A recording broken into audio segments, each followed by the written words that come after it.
Hello everybody and welcome to another episode.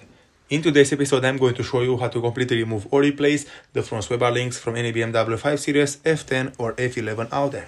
So today I'm working on this vehicle, and after I did some checks and some maintenance notes, I found out that the right front sway bar link is going bad. It's making a lot of weird noises when I'm going over the bumps with the vehicle, and because of that today I'm going to show you all how to replace the front sway bar links completely with brand new ones.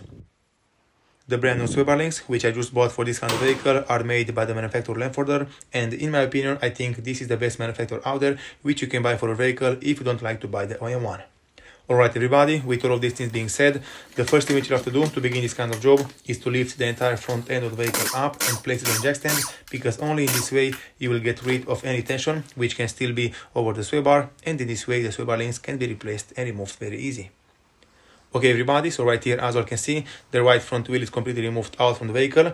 This one from right here is the top end of the sway bar link, and right here at the top it is connected to the front shock absorber, and if I go right here at the bottom it is connected to the sway bar.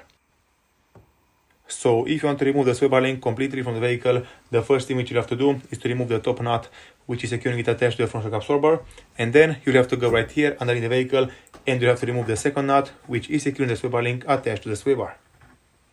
After that you can just pull it out and install the brand new one into its place.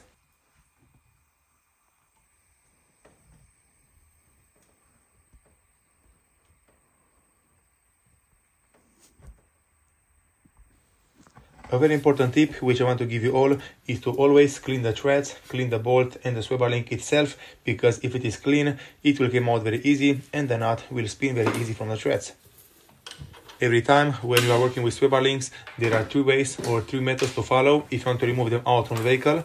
The first method is to use an impact gun, but this one will not work all the time. Will work only if the sway bar link is newly installed or if it's looking very good and is not rusted or something like that. After that, the second method, like I'm using right here, is to use a combination of two tools. The first tool will hold the bolt into place, and with the other tool you have to remove the nut from the bolt. In my case, as you can see, I'm using an 80mm key to hold the nut, and with a Torx 40, which I placed into the bolt, into the sway bar, I'm removing it from the nut. In this way, in most of the cases, will come out very easy, very nice, but it's very important to make sure that the threads are cleaned, and also if the sway bar link is not very rusted, it will work. But if the sway bar link is very rusted, it will strip the threads from the Torx and it will not work anymore. And then finally, the last method is to cut it completely with a grinder or something like that. You have to cut it very carefully next to the shock absorber and also next to the sway bar, and in this way they can be removed very easy out from the vehicle. The last method is only working if you don't want to reuse the sway bar. If you have to replace them completely and throw them away, you can just simply cut it, and in this way you are able to remove it out from the vehicle. As you can hear, right here at the top of the sway bar link, I have a little bit of play inside it, and because of that, the only way to fix it is to replace the sway bar links completely with brand new ones.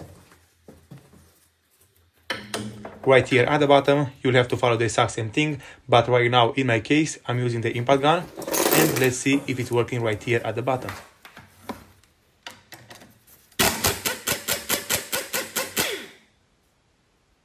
Alright everybody, so as you can see, the sway bar link is completely disconnected out from the vehicle.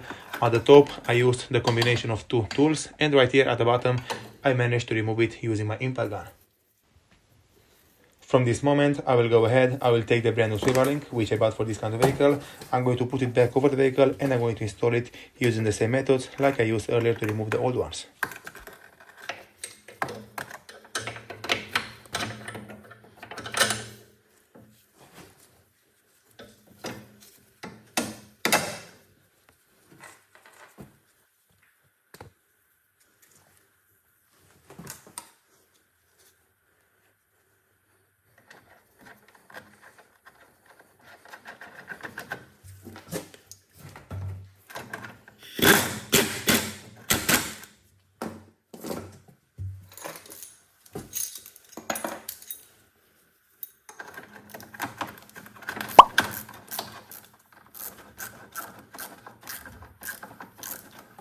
Another very important thing which I recommend you all to do if you are replacing sway bar links is to always start tightening it by hand, and when you feel resistance you can go ahead, you can take the impact gun and just tighten it a little bit more with the impact gun, and then you're done.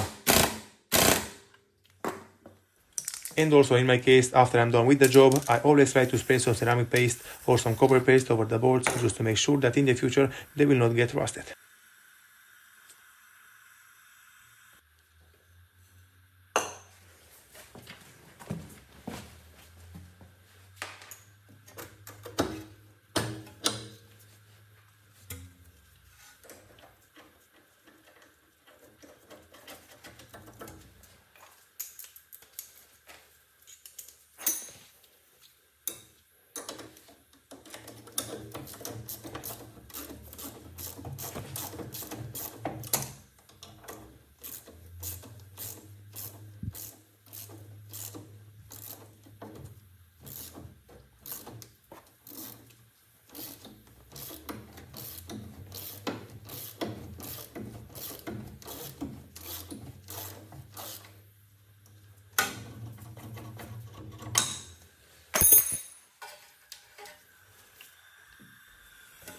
Alright everybody, so the job is done and complete in my case. I'm just done with replacing the front sweeper links on this kind of BMW.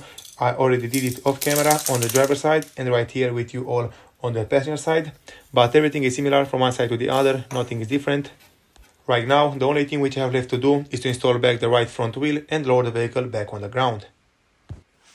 Those are all the things and all the steps which you have to do and follow if you want to completely replace or remove the front sweeper links from any BMW 5 Series, F10 or F11 out there. Doesn't matter exactly which year it is. Thank you all very much for watching. If you like the video and found it informative, don't forget to subscribe to my channel, give me a comment and a like down below. See you next time.